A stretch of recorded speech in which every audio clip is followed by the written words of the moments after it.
Comentando que en buena medida comparto las ideas que se han venido expresando aquí.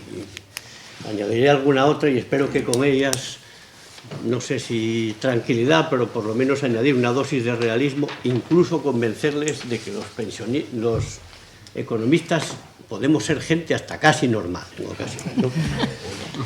Viniendo al principio, yo creo que conviene hablar, yo pondría la óptica no solo en las pensiones. Si hablamos de envejecimiento saludable, es decir, yo creo que tenemos que hablar, en primer lugar, de la jubilación, que etimológicamente debería ser un momento de júbilo, donde la gente tiene tiempo para ellos y hace cosas que antes no pudo hacer. Pero yo creo que hemos conseguido una jubilación más o menos saludable, por una parte con las pensiones y por otra parte con la sanidad, y ahora añadimos la pata de la dependencia, que es muy necesaria. Es decir, si no tuviéramos la sanidad que tenemos, no tendríamos el sistema de pensiones que tenemos. Por supuesto que esos fenómenos, como casi todos, tienen una vertiente buena y otra mala. Quiero decir, al ser más, tenemos que buscar la manera de aumentar nuestra producción, como se decía, con innovaciones tecnológicas, con otras medidas y repartirla. En su contrario, ha habido casos muy ilustrativos, es decir, cuando cayó la antigua Unión Soviética, los primeros 10 años hubo un desmantelamiento de todo lo que era el antiguo aparato, hasta de sanidad. Bueno, allí consiguieron en una década bajar la esperanza de vida como unos 7 años, ¿eh? Es decir, si uno va a un hospital ve que hay mucha gente mayor que recibe atención. Si uno desmantela el hospital y no hay atención, deja de haber gente. Muchos son mayores y otros son mayores. Yo creo que todo eso deberíamos verlo junto porque forma parte de un envejecimiento saludable. Si nos centramos en las pensiones, pues yo creo que si somos realistas no deberíamos asustar a la gente con temas de seguridad. Eso, por ejemplo, que al gobierno del PP le suele ser muy caro a este y a los anteriores. Las pensiones estaban al borde de la quiebra. Es decir, coño, hablando mal y pronto, dígame usted, no desde tiempos de Franco, desde 1900, cuando se publicó la ley Dato y hubo un seguro de accidentes de trabajo que ya llovió, ¿cuándo dejaron de pagarse las pensiones? Pues afortunadamente nunca. El problema no es de seguridad y pagarlas, es esas pensiones qué valor adquisitivo tienen. Ese es el asunto clave. Y claro, para eso, y con un sistema de pensiones como el que tenemos, hay un contrato intergeneracional implícito.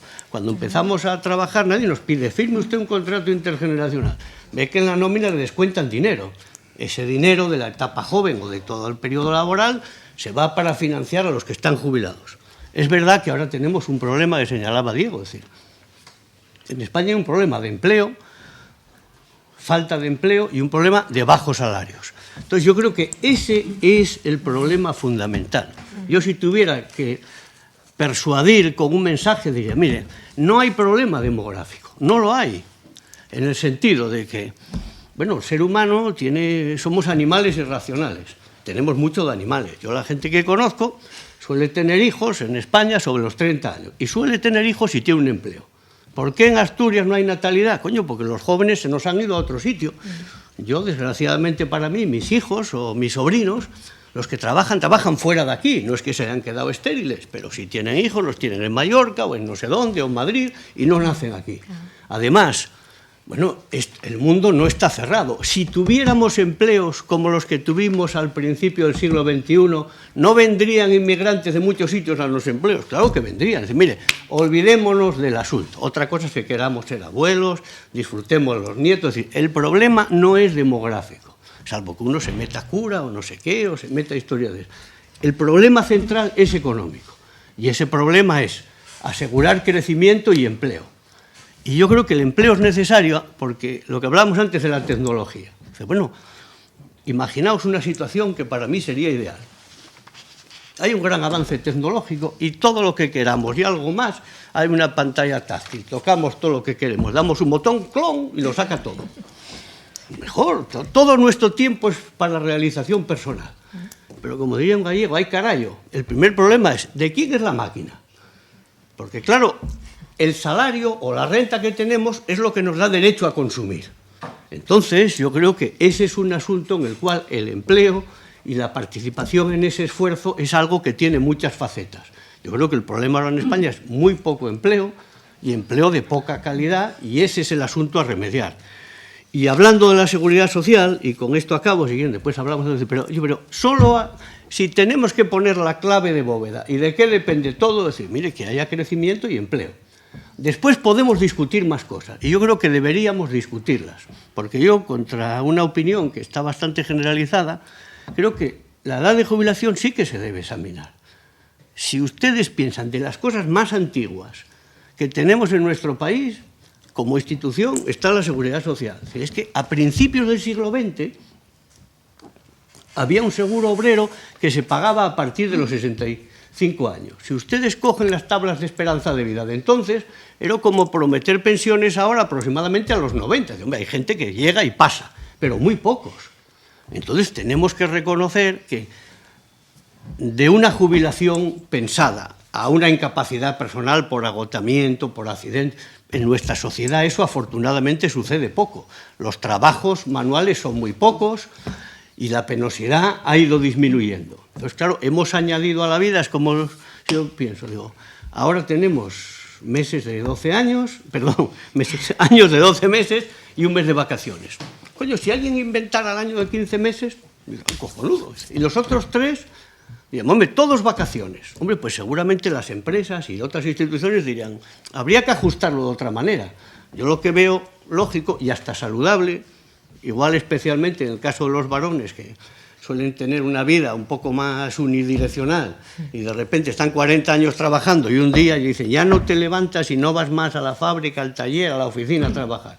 Pues buscar participación flexible, en la cual uno los 5 o 6 años antes de jubilarse o de una determinada fecha pueda trabajar media jornada o con trabajo flexible o con puntas de producción según el tipo de actividad y después esa transición sea más suave. Y después, por motivos de equidad, y con esto acabo, yo creo que a veces los problemas de la seguridad social vienen de fuera de la seguridad social. Es decir, muchas veces... Lo hemos visto en España en los años 80, las reconversiones industriales, después en las bancarias y otras. Hay un sector que tiene problemas. ¿Cómo los arreglamos? Decimos, bueno, pues prejubilamos gente. Dice, ya, pero eso en primer lugar es añadir una carga a la seguridad social. Y después algo que se discute poco, es decir, también hay un problema de equidad. Porque los de ese sector, que los prejubilan en buenas condiciones a los 50 a los 55, van a tener un horizonte de ocio que no es lo mismo que otro sector que se jubilan a los 65, a los 67. Eso, como dicen, habría que hacérselo mirar. Otro es el asunto del empleo, que como tenemos problemas de crear empleo, dice, subvencionamos o bonificamos cuotas y toda esta gente no paga sus cotizaciones, que está trabajando. Dice, bueno, pues eso habrá que apuntarlo en la cuenta y sacarlo de otro sitio. Y también otras políticas redistributivas que se meten vía seguridad social. Pero yo creo que el problema fundamental es, claro, la seguridad social es una gran institución pública y la principal parcela de gasto con mucha diferencia. Es como sociedad qué queremos hacer. Eso sí, abriendo los ojos, es decir, cuando éramos una tribu, si los que cazaban no cazaban y los que recolectaban no recolectaban, la tribu no comía. Bueno, afortunadamente hemos vencido aquello. Si ahora como sociedad no progresamos, no creamos empleo y no crecemos, habrá menos que repartir y habrá menos para los pensionistas y para todos los demás. Y además tenemos que graduar qué es lo que hacemos para integrar a todo el país en el esfuerzo productivo. A mí, por ejemplo, una de las cosas más desalentadoras de esta crisis, que me parece, es decir, no es el ajuste, que había que hacerlo. Yo creo que eso es indudable, que había que hacerlo. Es cómo se hizo el ajuste. Yo lo digo ahora porque lo dije entonces. Mire, yo haría el ajuste y en una parcela, como era el gasto en investigación y desarrollo, diría, esta no la reduzco, la voy a doblar. Y cada 100 proyectos en los que yo meta dinero, con que salgan adelante 20 o 10, seguro que el rendimiento es muy grande. Claro, eso tiene un problema en términos del mercado político. Es decir, claro, yo voy a gastar ahora y eso aparece a los 5, a los 10 o a los 15 años. Yo creo que es decidir como sociedad a dónde queremos ir, pero que problema económico, es decir, no podemos pagar las pensiones, claro que podemos, otra cosa es que no queramos, pero yo espero, no creo que en España estén las cosas por ahí. Otra cosa es cómo lo hacemos y cómo lo hacemos de una manera equitativa, porque todos vemos a la generación de nuestros hijos, que a mí me preocupan desde luego como padre, habíamos visto en España un movimiento uniformemente acelerado. Yo les digo a mis hijos, es que yo vi al país que era pobre hacerse rico, y vosotros de esto no os enterasteis. Y también cuando tener un pasaporte o viajar era, y no digo al extranjero, bueno, que era una cosa. Mis hijos no saben la primera vez que cogieron un avión, afortunadamente, ni cuántos cogieron. Yo lo cogí a los 17 años, pues estaba navegando y tenía que volver para ir a la universidad. Joder, y me acuerdo del avión y de todas aquellas cosas, una cosa solemne. Pues en este mundo que ha cambiado tenemos que repartir eso. Y por primera vez tenemos el peligro también de una generación joven que puede vivir peor que sus padres, y eso también es un tema a arreglar. Pues nada más y muchas gracias. Muchas gracias. Vale, gracias, Ángeles. Carlos. Bien. Te han señalado con el dedo varias veces. Varias veces, porque estoy esperando que nos cuenten lo de los impuestos. Nada, no os preocupéis. Que... Es que quiero Vamos a entrar en harina. quiero aprenderlo. Bueno, lo primero que yo os diría es, alguien comentó antes, yo creo que para cambiar la realidad hay que mirar el mundo con los ojos abiertos. Y a mí me parece que una de las cosas que ha ido mal en nuestro país en los últimos años es una cosa que llaman debate y que no merece el nombre ni de titular mal hecho. Quiero decir con eso que quienes somos o tenemos unas ideas de izquierda, como es mi caso, creo que lo peor que podemos hacer es persistir con ese discurso llorón de que ellos, que son muy pocos pero malos, nos lo quitan casi todo a nosotros que somos trabajadores y buenos.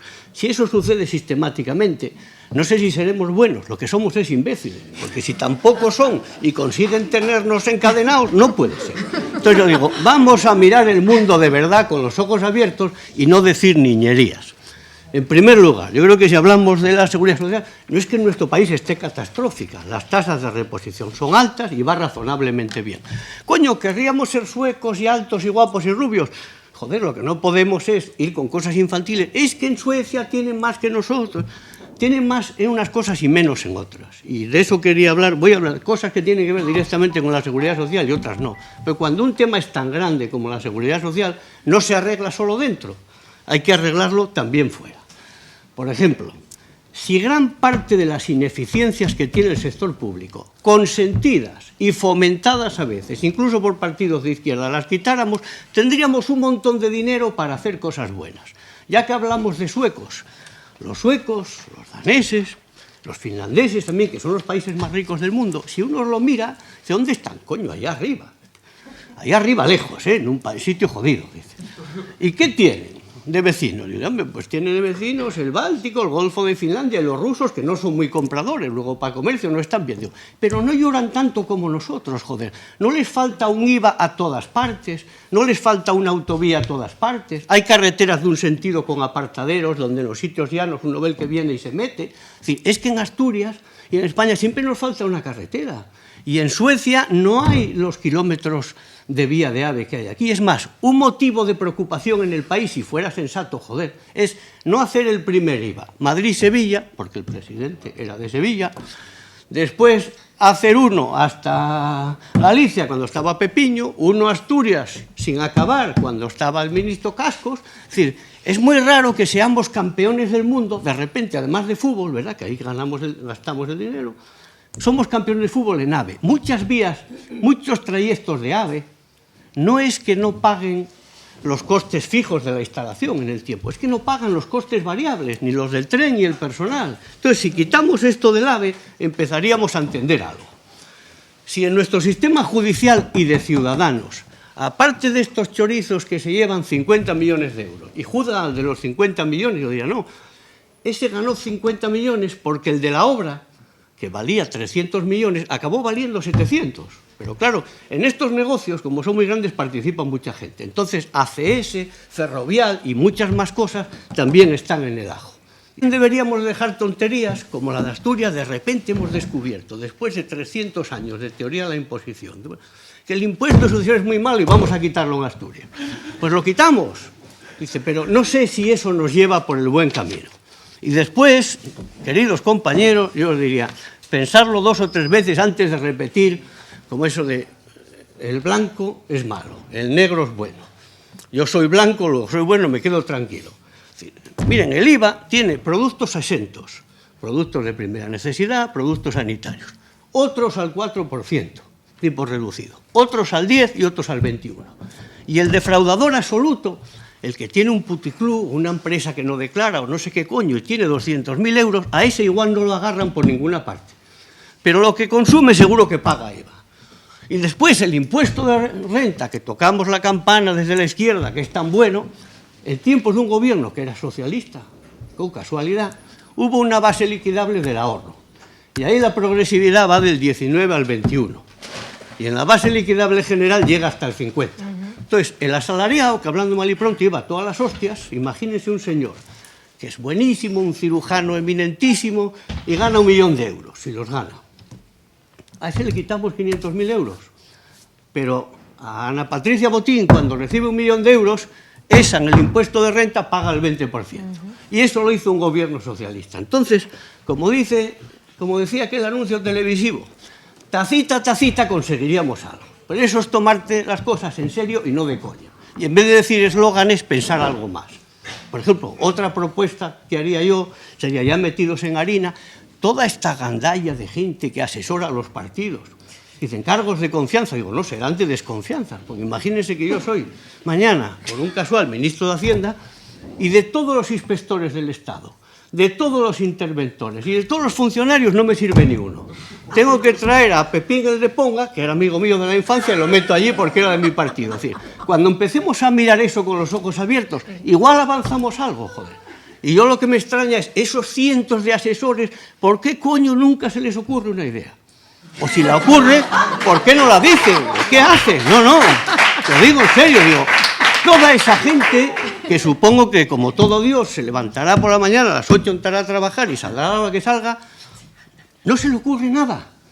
Pues para que se nos ocurra algo, yo os diré algunas cosas concretas. Primero vayamos a lo gordo, ¿eh? No lloremos por todas estas cosas. Y pensemos las consecuencias de otras, ¿eh? Si quitamos el tope máximo de cotización, habrá mañana, con la lógica de nuestro sistema, pensiones máximas más altas. Y tenemos que estar pensando que desde el momento que hacemos eso, abrimos el abanico de pensiones y aumentamos el gasto de mañana.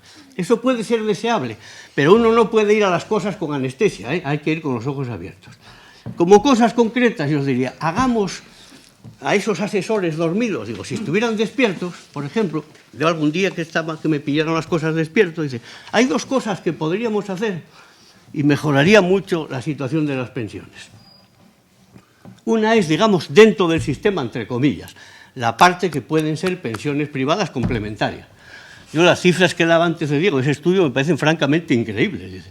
Los resultados de los fondos de pensiones son nefastos en términos de rentabilidad. Pero claro, si yo meto 1.000 euros y cada año me quitan el 2%, no de la ganancia, del patrimonio, pues joder, entre eso y la inflación me quedo en nada. Y efectivamente nos quedamos en nada. Esto, en Estados Unidos, y hace muchos años, ¿verdad?, ya descubrieron algo parecido a lo de las antiguas cuentas vivienda. En vez de que este señor, porque claro, usted solo tiene un fondo de pensiones y la deducción fiscal si va a un plan o a un fondo de pensiones. Y ahí es donde le sangra. Dice, mire, usted hace una cuenta cerrada, como las antiguas cuentas vivienda, allí se llaman planes 401K, que no es una cosa de espías, es el artículo del Código Impositivo americano donde se regula, dice, usted mete el dinero ahí y se compromete a no sacarlo. Si usted es una persona conservadora, métalo en deuda, en bonos privados, administrelo usted y sus gastos de gestión son casi cero. Coño, con eso avanzaríamos. Y después hay otra cosa con la que avanzaríamos y ahí yo creo que todos los partidos, o casi todos, no quieren dar pasitos, que es, si uno mira una de las cosas en las que estamos mejor, que somos casi campeones del mundo, o por lo menos estamos en el podio, y no queremos ver, aparte del sistema de trasplantes, que hablamos muchas veces, es la agencia tributaria. La agencia tributaria española uno mira a la OCDE y está arriba del todo en servicios al contribuyente, en datos. ¿Qué tiene la agencia? Pues curiosamente aquí nadie quiere, verán ustedes que todos los gobiernos, si son socialistas mucho más, les da por el empleo y a ningún gobierno ni a los socialistas les dio por emplear más gente en la agencia. Entonces el resultado es, hoy tenemos un empleado en la agencia, no digo un inspector, empleados totales, por cada 1.800, 1.900 contribuyentes en España, Y en Francia y Alemania andan entre 700 y 900. Es decir, si fuéramos como ellos, no sé si hay algo que nos haga más defraudadores o no, yo creo que no, deberíamos tener más gente ahí. Y esa más gente es la que puede coger las grandes tramas y además hacer políticas que no son nuestras, sino de la Unión Europea. Es decir, ¿por qué las grandes empresas multinacionales, que cada vez tienen una parte mayor? Verán ustedes que hay un discurso muy en boga en nuestro país. Dice, hay naciones sin Estado como Cataluña y todo eso. Bueno, ese es otro negociado, ¿no? Prefiero no hablar de él. Lo que debería preocuparnos, o a mí me preocupa como economista, es que hay bases imponibles sin Estado, joder, donde la Unión Europea ha renunciado a tener una política activa para gravarlas. Bueno, si nos ocupáramos de eso en serio, es decir, hay cosas como que no hagamos más superpuertos. Yo sé que estamos en Gijón, yo soy del Sporting, me confieso, pero no parece razonable que en La Coruña haya un superpuerto, otro en el Ferrol, otro en Gijón, otro en Santander y otro en Bilbao. Y en el de aquí, como todos somos de aquí o de cerca, es decir, como el señor Mittal cambie de idea, este será el puerto de piraguas más grande del mundo durante muchos años. Y eso se ha hecho sin gran oposición, ¿eh? Entonces, si en vez de gastar el dinero donde no debemos, nos preocupáramos en gastarlo donde debemos, las cosas irían mejor. Eso sí, en vez de lo que diga el ministro de turno, hay una cosa que se llama análisis coste-beneficio y cuando se hace bien no nos permite hacerlo mejor, pero evitar lo peor seguro que sí. Y además quiero acabar con otra cosa, y es que en el caso de la inspección tributaria, lo que un inspector hace y firma va a misa, es decir, que va hasta el final. No sucede como otras cosas que nos han pasado en el Banco de España, que es el inspector que está viéndolo hace un informe, pero el jefe de grupo hace otro, y el coordinador hace otro, y el subdirector general hace otro, el director general de inspección hace otro, y de la mano del subgobernador del Banco de España llega a la comisión ejecutiva. Y entonces pasan cosas como eso que decían los hermanos Mares, entre lo que están viendo sus propios ojos y lo que yo le digo, va a hacer caso a sus propios ojos, ¿no? Pues lo que hemos hecho bien, como es esto, sigamos haciéndolo, evitemos lo otro. Pero claro, olvidémonos que nosotros somos los buenos y ellos los malos, ¿eh? Yo creo que hay que ponerse a la faena y pedirle a la gente que haga cosas concretas. Y a veces decirle cosas que no le gustan. Porque repitiendo siempre lo que le gusta a la gente, todo el mundo se queda muy tranquilo, pero suele aprender poco, ¿eh? Perdón por el desahogo, pero eso es...